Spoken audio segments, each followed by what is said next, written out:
लोकसभा चुनाव के बाद हरियाणा चुनाव और उसके बाद अब महाराष्ट्र का चुनाव, ये ऐसे चुनाव रहे हैं जो कि नाक का सवाल बन गए। हरियाणा के चुनाव में भाजपा ने जैसी जीत प्राप्त करी, उसके बाद तो महाराष्ट्र का चुनाव और महत्वपूर्ण हो गया।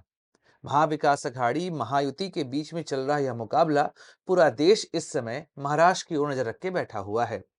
हरियाणा में जो हुआ उसको बचा पाना आसान नहीं था।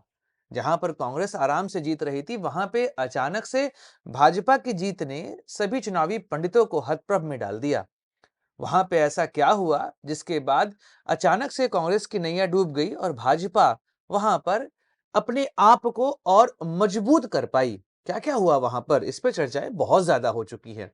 लेकिन महाराष्ट्र का चुनाव, यह भी चुनाव एक दौर पे एक तरफा लग रहा था।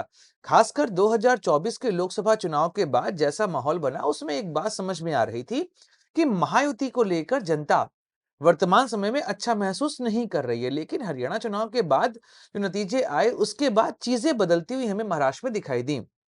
आज की वीडियो में चर्चा करना आवश्यक है क्योंकि चुनाव अभी चल रहे हैं और आज फिर एग्जिट पोल भी आएंगे, लेकिन वो एक हास्यास्पद बात ही है क्योंकि एग्जिट पोल जिस तरीके से गलत साबित हो रहे हैं, गलत ही नहीं ब्लंडर कर रहे हैं, उसको लेकर क्या ही कहा जाए। फिर भी सारे एग्जिट पोल के क्या नतीजे होंगे, डिस्कस तो हम लोग कर ही लेंगे यहाँ पर, क्योंकि हम लोग हर बात पे डिस्कस करते हैं, हर बात यहाँ पर करते हैं। तो महाराष्ट्र के चुनाव में दिक्कत कहाँ है, पहले ये समझते हैं। देखिए, जनता परेशान है। जिस दल को वोट देना है उस दल का नाम नहीं है। जिस प्रत्याशी को वोट देने जा रहे हैं वो किसी और दल में चला गया है। जिस दल के लिए वह अभी तक प्रिपरेशन करके बैठे थे, वह टूट के बिखर चुका है। जनता परेशान है, ना प्रत्याशी समझ में आ रहा है, ना दल समझ में आ रहा है। यहां तक कि जो गठबंधन अपने आप को एक कह रहे हैं, वह भी आपसी लड़ाई में यहां फंसते दिखाई दे रहे हैं। कई ऐसी सीट हैं जहां पर गठबंधन के पार्टनर ही आपस में लड़ रहे हैं। तो जनता है हैरान, जनता है परेशान। लेकिन महाराष्ट्र के चुनाव के नतीजे जो 23 तारीख को आएंगे, वह महाराष्ट्र में कुछ चीजों के आंसर जरूर दे देंगे। चार ऐसे मुद्दे हैं जिन पर आंसर यहां पर हमको मिल जाएगा। पहला, कि लोकसभा चुनाव के बाद एनसीपी कौन प्रमुख रहेगी। यह बात वहां पे दिक्कतें पैदा की थी कि अजीत पवार शरद पवार से पीछे होते दिखाई दिए थे। यह बात शिवसेना के लिए भी कही जाती, वहां पर भी शिंदे उद्धव ठाकरे के बीच में जो लड़ाई हुई, उसमें शिंदे जो है वो आगे निकलते दिखाई दिए। लेकिन अब एनसीपी और शिवसेना, इनके बीच में कौन है असली, इस बात पर लगेगी मुहर, क्योंकि वह लोकसभा चुनाव था, यह विधानसभा चुनाव है। और यहां पर क्या परिवर्तन होगा, इसके अतिरिक्त भाजपा के लिए दिक्कतें यहां पर हैं। जो दिक्कत उनके लिए बिहार में बनी हुई है, वही यहां पर है कि महाराष्ट्र में बड़ा भाई आखिर कौन बनेगा। और अंतिम बात, विचारधारा। जैसी लड़ाई यहां पर चल रही है महाराष्ट्र में, उसके बाद तो विचारधारा की बात करना ही बेमानी हो जाती है। इन चारों मुद्दों पर हम लोग आज डिस्कशन करेंगे। नमस्कार दोस्तों, मैं हूं सुधांशु और आप देख रहे हैं द स्वदेश।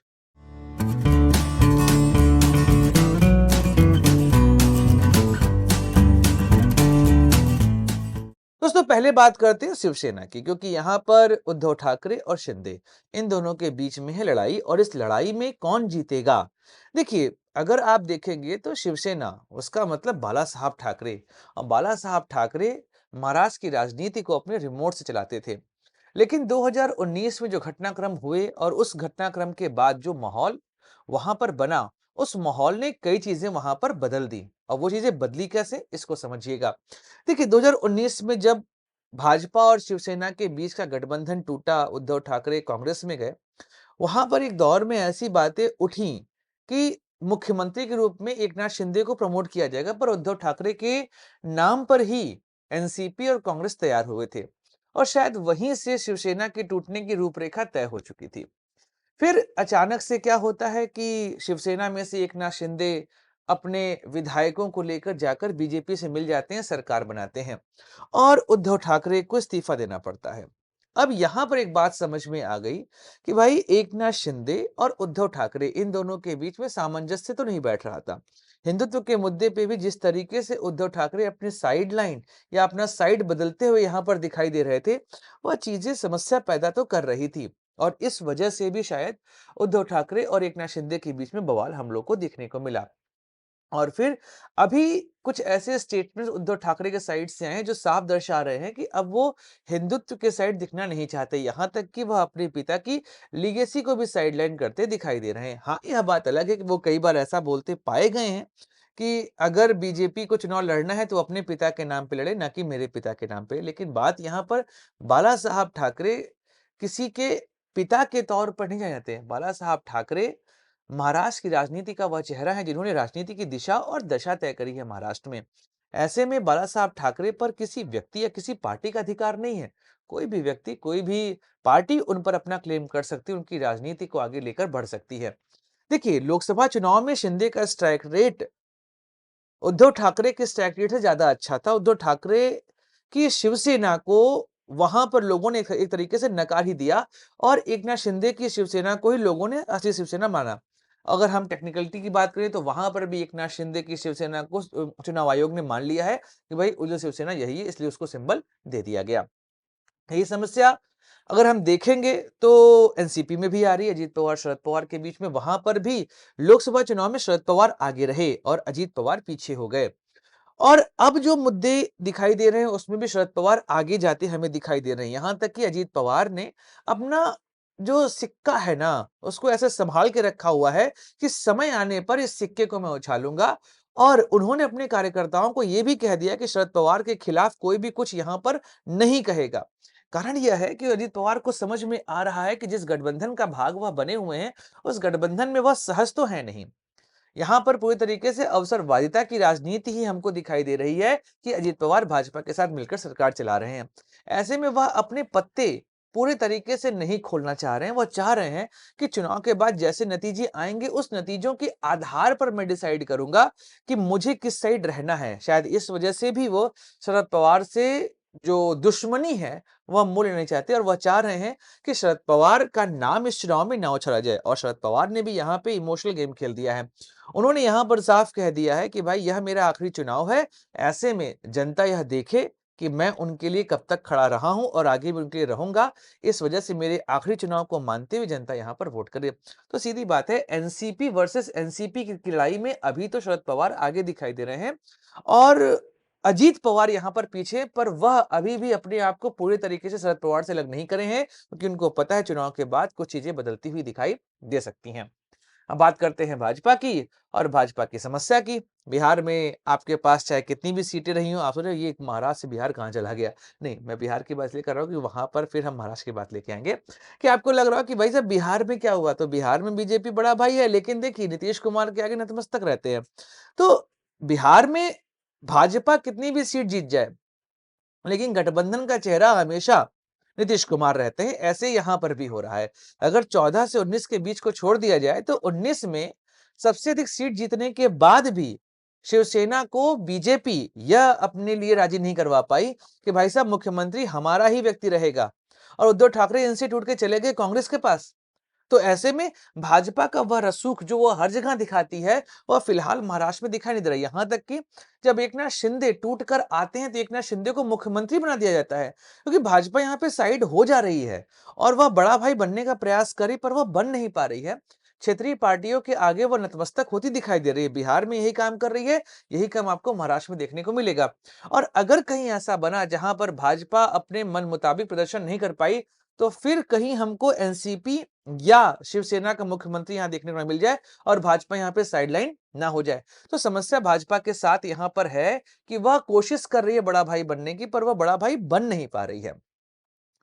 अब बात करते हैं चौथी जो सबसे महत्वपूर्ण बात है वह है विचारधारा की लड़ाई। अगर हम महाराष्ट्र के चुनाव को ध्यान से देखें तो महाराष्ट्र के चुनाव ने विचारधारा को पूरे तरीके से खत्म कर दिया। यहां पर कोई विचारधारा नहीं है।